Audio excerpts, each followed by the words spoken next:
Hello दोस्तों, नमस्कार। मैं प्रेम, हमारे फ्री ज्ञान यूट्यूब चैनल में आपका स्वागत है।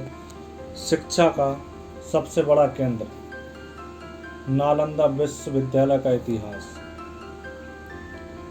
दुनिया में सबसे पुराने शिक्षण संस्थान की बात जब भी आती है तो नालंदा विश्वविद्यालय का नाम सबसे ऊपर आता है। बिहार की राजधानी पटना से करीब 120 किलोमीटर दक्षिण उत्तर में प्राचीन नालंदा विश्वविद्यालय के अवशेष आज भी देखे जा सकते हैं। इतिहास की माने तो यह भारत में उच्च शिक्षा का सर्वश्रेष्ठ महत्वपूर्ण और विश्वविख्यात केंद्र था। बिहार के नालंदा में स्थित इस विश्वविद्यालय में 8वीं शताब्दी से 12वीं शताब्दी के बीच दुनिया के कई देशों के छात्र पढ़ने आया करते थे। बताया जाता है कि कोरिया, जापान, चीन, तिब्बत, इंडोनेशिया, फ्रांस और तुर्की के छात्र इस विद्यालय में आते थे। आज वो विश्वविद्यालय खंडर में तब्दील हो गया है। आइए जानते हैं इस दुनिया के सबसे पहले विश्वविद्यालय के इतिहास को। नालंदा प्राचीन भारत में उच्च शिक्षा का सबसे महत्वपूर्ण और प्रसिद्ध केंद्र था। बुद्ध काल में भारत शिक्षा का केंद्र था। इस विश्वविद्यालय की स्थापना गुप्त शासक कुमारगुप्त प्रथम 450 से 470 ने की थी। 9वीं शताब्दी से 12वीं शताब्दी तक इस विश्वविद्यालय में अंतर्राष्ट्रीय ख्याति प्राप्त थी।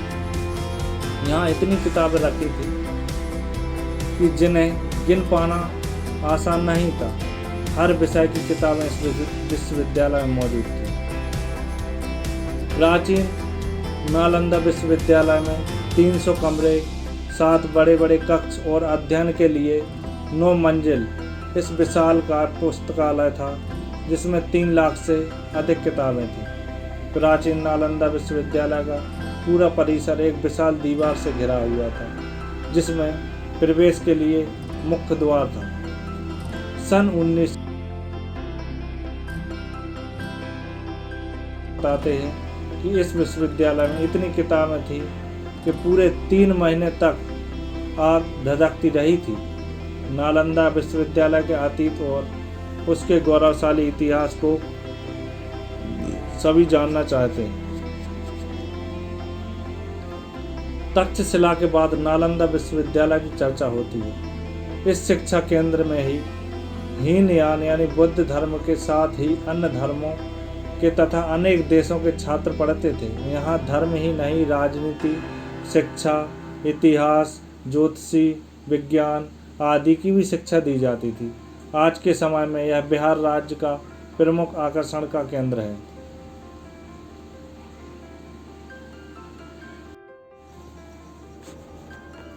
नालंदा विश्वविद्यालय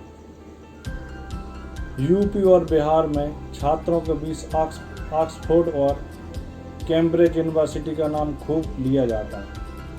आपसी बातचीत में अक्सर छात्र विदेशी यूनिवर्सिटी के नाम के शानदार कैंपस में पढ़ने का सपना देखते हैं। आधुनिक सुविधाएं, सिलेबस, वर्ल्ड क्लास कैंपस में पढ़ने का सपना अब ऐतिहासिक नगरी नालंदा में पूरा किया जा सकता है। नालंदा में बनकर तैयार हुए नालंदा यूनिवर्सिटी के कैंपस नालंदा यूनिवर्सिटी का भवन इतना शानदार बनाया गया है कि जिसे देखकर कोई भी ऑक्सफोर्ड और कैम्ब्रिज का नाम भूल सकता है। जल्द ही प्रधानमंत्री श्री नरेंद्र मोदी को बुलाकर नालंदा यूनिवर्सिटी के नए भव्य भवन का उद्घाटन किया जा सकता है। इतिहास में सभी जानते हैं कि नालंदा विश्वविद्यालय पूरी दुनिया में ज्ञान विज्ञान का केंद्र रहा है। यहाँ दुनिया भर से लोगों का शिक्षा ग्रहण करने आते थे। सन 1193 में आक्रमणकारी बख्तियार खिलजी ने नालंदा विश्वविद्यालय को पूरी तरह से तहस-नहस कर दिया था। तब से यह विश्वविद्यालय खंडर में तब्दील हो गया। नालंदा विश्वविद्यालय के गौरवशाली इतिहास को दोबारा से स्थापित करने के लिए बिहार की मौजूदा सरकार ने इसी पावन धरती पर नालंदा यूनिवर्सिटी बनाया। नालंदा यूनिवर्सिटी का नया कैंपस 456 एकड़ में तैयार किया गया है। यहाँ इतिहास और आधुनिक निर्माण कला का अनूठा फ्यूजन देखने को मिलता है।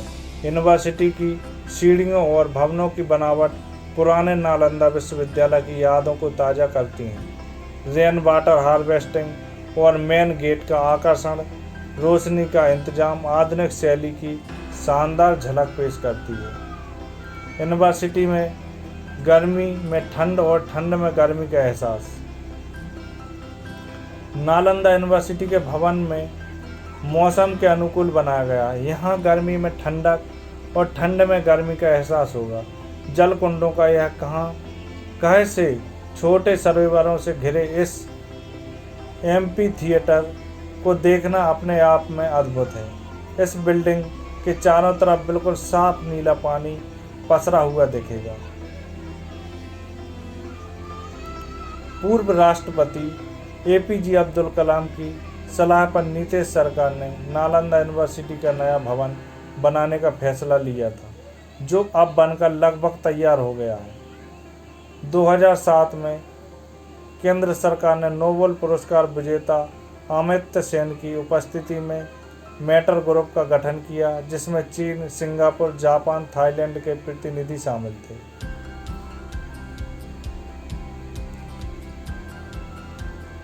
पूर्व विदेश मंत्री सुषमा स्वराज के प्रयास से नालंदा यूनिवर्सिटी के निर्माण में जापान, सिंगापुर से अपनी ओर मदद दी। इसकी स्थापना पर 16 देशों की सहमति बनी। 2007 में फिलीपींस में ईस्ट एशिया समिट में डॉक्टर कलाम की सोच 16 देशों के बीच सार्वजनिक हुए थे। इसमें रिवाइवल ऑफ नालंदा पर बहस हुई थी। 2010 में संसद में एक एक्ट पास हुआ, राष्ट्रपति के पास मंजूरी के लिए भेजा गया था और 21 सितंबर 2010 को राष्ट्रपति ने इस पर अपनी सहमति दे दी और 25 नवंबर को यह विश्वविद्यालय अस्तित्व में आ गया।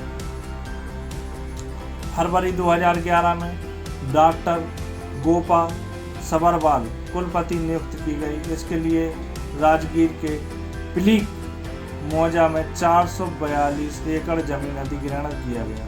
अगस्त 2008 में पूर्व राष्ट्रपति कलाम इस साइट पर देखने आए। सितंबर 2014 को विश्वविद्यालय में पढ़ाई शुरू हुई और 19 सितंबर को विदेश मंत्री सुषमा स्वराज ने शैक्षणिक सत्र की विधिवत शुरुआत की थी। सत्र में 13 छात्रों का एडमिशन हुआ। इसमें जापान और एक भूटान का भी छात्र था।